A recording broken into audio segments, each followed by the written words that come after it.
Oh, that's clean. Oh my god. Alright, welcome back to another video. As you can see, I've changed up how I'm recording them and how I'm producing them again in the hopes of making them a little bit more professional seeming. I don't know. It does mean that I have one camera up here recording me and the laptop is here, so I'm going to be spending the time doing this, but then I will pause and come up and talk to you and try not to look at myself, and hopefully it will come across better. I don't know, we'll see. Let me know in the comments if you like it or not. But anyway, today I'm going to be taking a look at the quite highly requested Senri Kawaguchi. Apologies for any bad pronunciation there. So Senri is, I believe, a Japanese drummer. Yet again, another female Asian drummer who is just kicking ass at the moment. I've decided to take a look at her Zildjian factory solo from a couple of years ago. So she has a quite famous Drumeo solo video as well.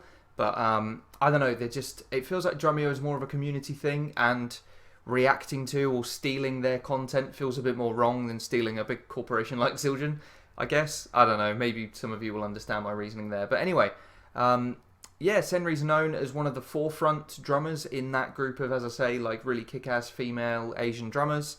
So yeah, I'm excited to check this out. I haven't seen this one. I've seen her Drumeo solo from a couple of years ago. So let's see what she's doing, see if we can break some stuff down at the end of the video. And in the meantime, let's just enjoy it. So here we go.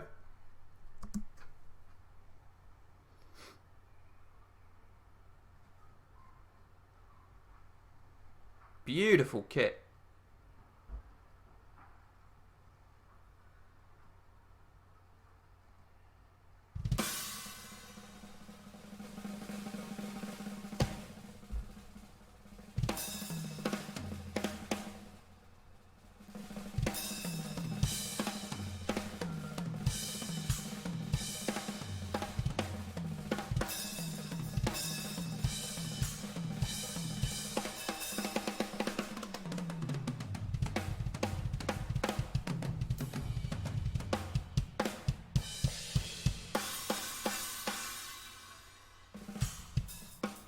Here we go.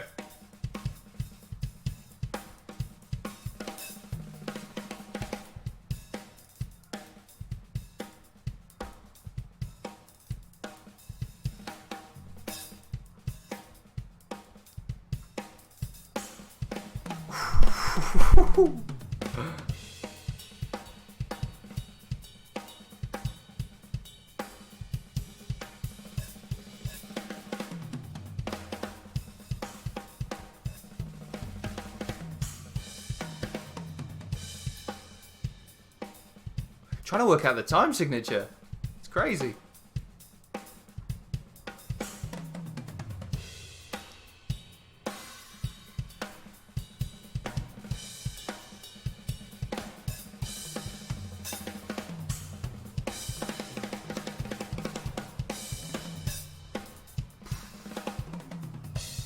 Whoa.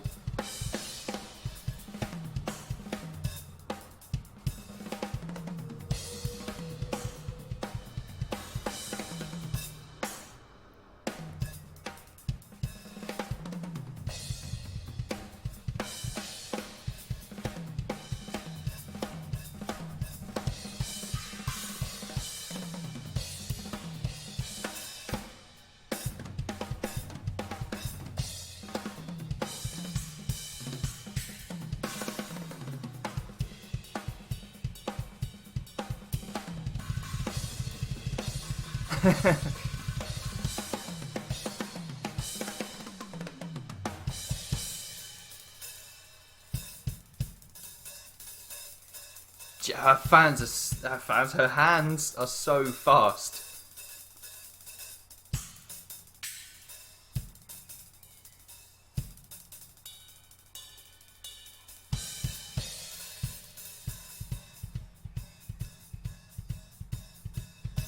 Okay.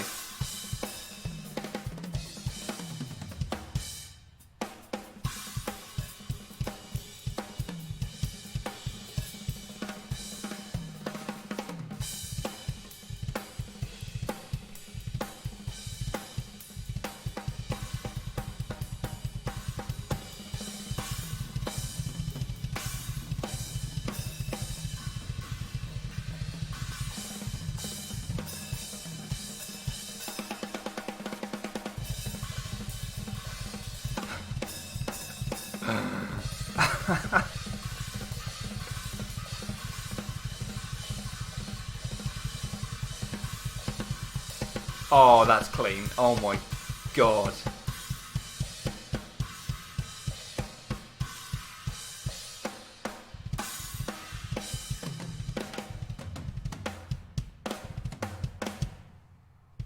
I love that ending, slowing down the tempo. She looks so happy as well. Okay, let's just go back to the start, and maybe I'll cut this up to bits that I like.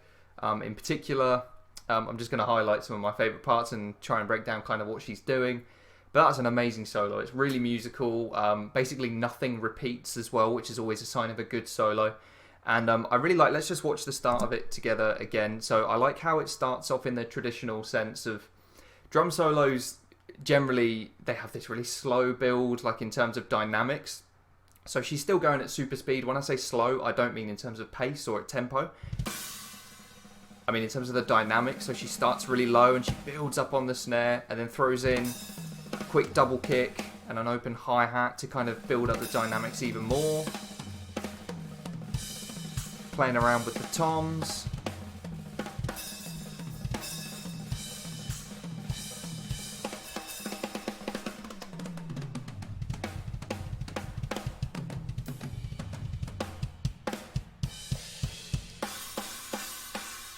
Okay, so yeah, that intro, as I say, drum solos traditionally, they always kind of start off with the snare and like a slow build, and then you introduce more of the drums, more of the cymbals, and she does that really nicely. And then there's just like a roll. I think stroke-wise, it's a lot of double strokes. There might be a few paradiddles as well when she's getting the toms involved. I mean, at this speed, it's hard to tell. So then she gets the chinas involved and the crashes, and it really builds up the sound again, as I was saying, dynamically lifting the whole thing. And then just the little kind of outro of the intro with just some synchronized hits of china and snare, just to like slow it down a bit, and then into the groove. And there you go. Now we're away. Now we're into the solo.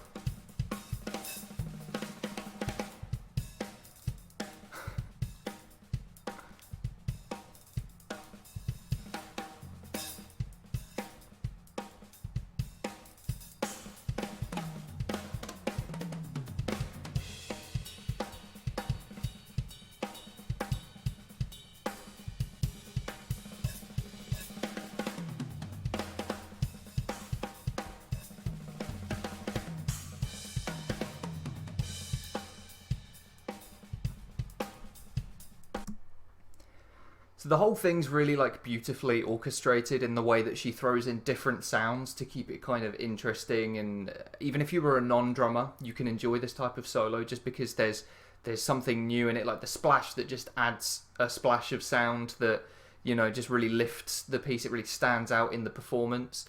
Obviously a china or a crash is just going to grab your attention in that moment. And then the beat that she's playing itself is really quite low down in the mix. It's quite quiet, and I think she's done that on purpose so that the splashes and the chinas really stand out and give it that artistic kind of performance vibe.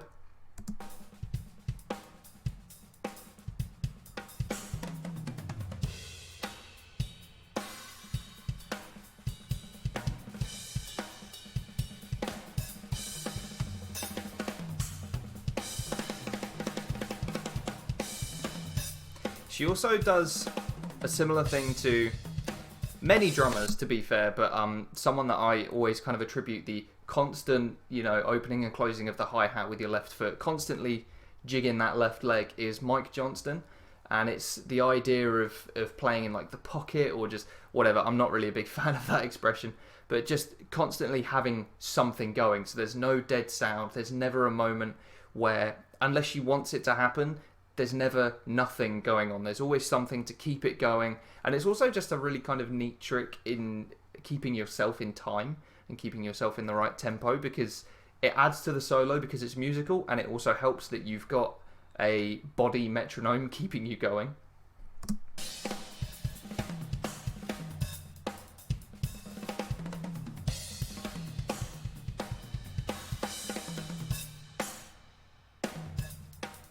So right there she stopped and then reintroduced it, because that silence to her was part of the solo. Sorry about my lights going a bit weird and orange.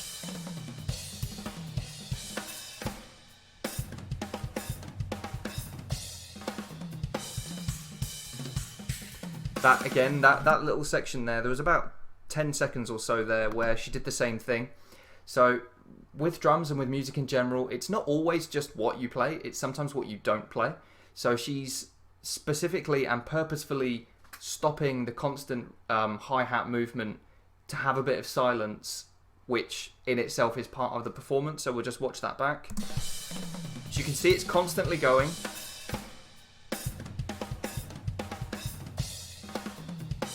And then she's back into it. So for that little fill-in section, she stops. And now the double kick.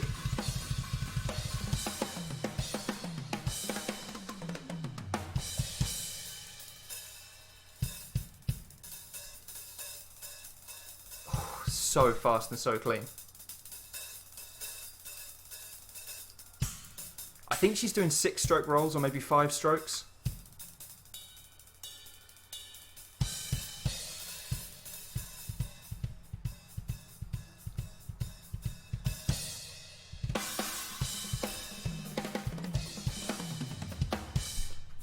So this section, I'm just going to go back a little bit further.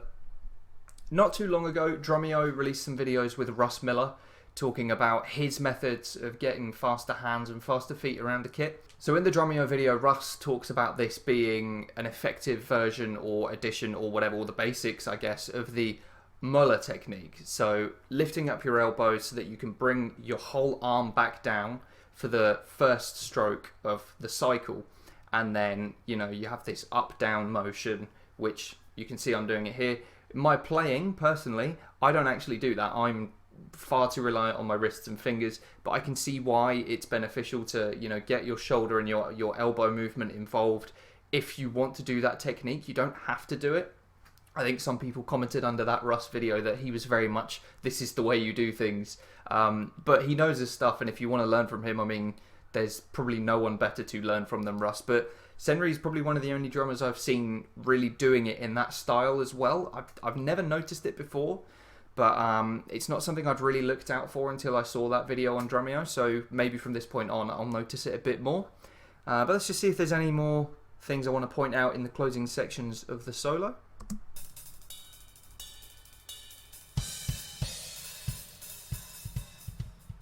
I mean, the stick tricks are just awesome.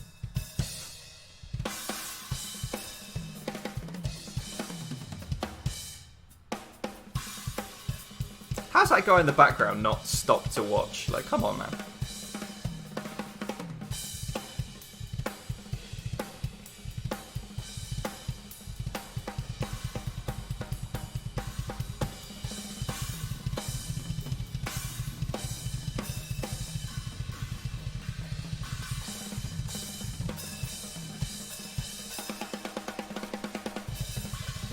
Okay, this bit.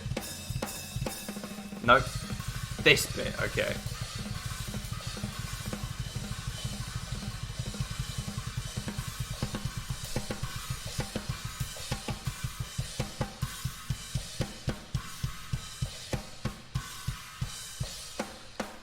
Okay, so there's two things that she's doing there that are so much harder than she's making it look. So the first is the actual pattern itself. I've gone back too far, but oh well. So the bit I'm really talking about is this. So in theory, it's easy. The kicks are just doing 16th notes the whole way through, and the hands are as well, but they're alternating. So she's got 2 chinas and 2 crashes. So she's literally just going right, left, right, left, right, left down to the snare, and then back up again to the chinas and crashes, right, left, right, left, right, left. So in theory, that's not difficult. It's linear. But you just try doing that if you have a similar setup at home. Even just do it if you've got 2 crashes and your hi-hat, or your ride and your hi-hats or something. Just do the right, left, and then back down to the snare. Try doing it cleanly, and then imagine doing it with cymbals that are that far away from you. And then bringing the tempo down as gradually and as cleanly as she does.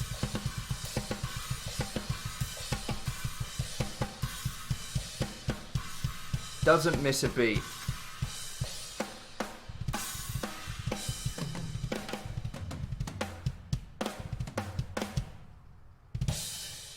crashes to finish. Nice. She just looks chuffed, which she should be. That's a friggin' awesome solo, and there's so many good things to take from it. But yeah, I've kind of talked about. I've paused it here and there when I feel like there's something mentionable. But I mean, the whole thing is just worthy of heaps and heaps of praise. It's incredible, and it's so musical, so dynamic. There's so many different ideas and things going on throughout the whole solo that it's impossible to break down the whole thing. But well, it's not impossible, but I'm not going to sit here and do it because there's ideas on there that are well above my station anyway. So yeah, I hope you enjoyed what I could glean from it anyway. And Senri is an awesome drummer. I had heard of her before, but a few people were like, do a video on Senri, do a video on Senri. So I decided, yeah, why not? I've done loads of female Asian drummers recently, but one more can't hurt. And yeah, this definitely didn't because she is awesome. Leave comments and suggestions for other drummers that you want me to check out, and I hope you enjoyed this one. Let me know as well what you think of the new setup, the new recording style, because it's a bit more tricky to get set up, but I think if it looks better and it's more pleasing to watch, then in the long term it's probably worth it. But yeah, thanks for watching. Hope you're all safe and well. If you made it this far, a like would be appreciated, and if you're not subscribed, why not subscribe as well? Thanks very much.